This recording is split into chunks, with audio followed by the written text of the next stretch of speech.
সহস্ৰজনে মুখ প্ৰশ্ন কৰে মোৰ প্ৰেয়সী নাম মালবিকানে লিপিকানে মল্লিকা।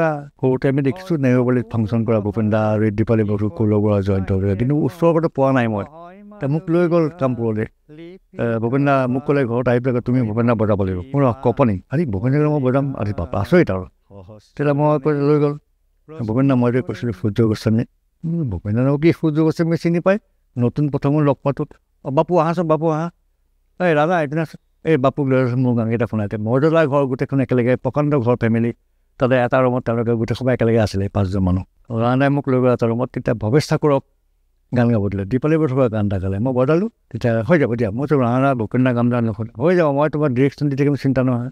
গান গাইছে। সেই প্ৰথম গানটো যিটো নেকি গান ভূপেন দাই গাইছিলে, মোৰ জীৱনত এই 16 বছৰ যাত্ৰা প্ৰথম বজোৱা গীত সেই গানটো।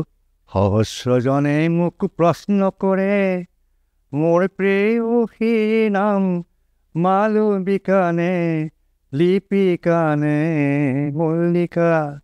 অৰ্থপূৰ্ণভাৱে ঈষৎ হাঁহিৰে কওঁ, নহয় মালবিকা লিপিকা বা হৈমন্তী বা মল্লিকা।